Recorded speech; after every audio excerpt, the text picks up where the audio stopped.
For a while now, we've had rumors that Blade would be appearing somewhere in the MCU before he's out in his first solo film in the MCU.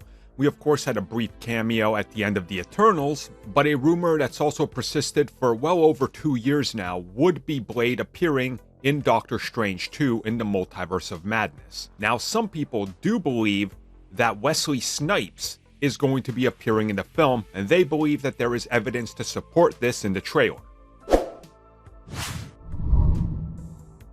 Now, journalists, and I use that term very loosely, have been speculating on just about everybody from every single previous film, TV series, anything that Marvel has ever produced appearing somewhere in Multiverse of Madness. It's a pretty easy, guess. Oh, this exists? To say it could appear, and then if we're right, we're right. If we're wrong, well, they scrapped it, or they couldn't pull it off, or contracts, whatever. In the past, Wesley Snipes has talked about the fact that he's talked to Marvel Studios, that there's things happening, that he's happy with Blade, and all this other stuff.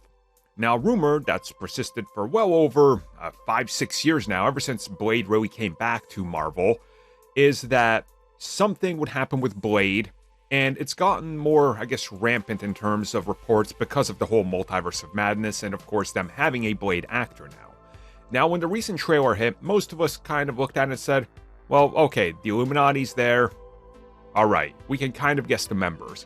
Now, some people believe that this character right here, walking in what looks like a trench coat and who clearly has a sword behind his back or attached to his back, is Blade, played by Wesley Snipes. And we can kind of tell that there's maybe longer hair, so maybe he's grew out his hair.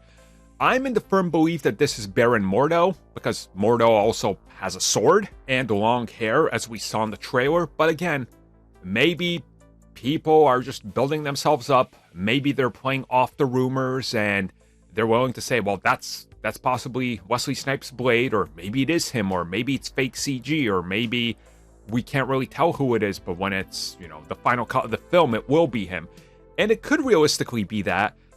I'm very much, confident that it's probably not Wesley Snipes. Because to me, personally, that undoes everything you would set out to do with the new take on Blade. Because it would further just amplify that whole, if it's not Wesley Snipes, it's not really Blade and all that, right? Like that whole thing.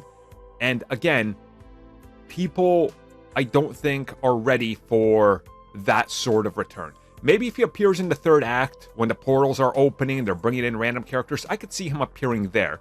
Making him a prominent member of, the Illuminati and having a central subplot in the film, that's a little too much in my opinion. So I don't believe it's him there. But I could believe that maybe he makes a cameo in this film that's just like, oh, look, character through the multiverse. Because again, they're still dealing with the fallout of the Darkhold and everything, and the Darkhold is directly responsible for vampires and stuff. But again, that has nothing to do in the old universe. That's all in, this new universe in the comics. So you have to be careful with how you play this. So I don't personally believe this is him in that scene, but I could believe that he's in the film. But I still don't believe that either. I'm just not convinced that Wesley Snipes is returning as Blade.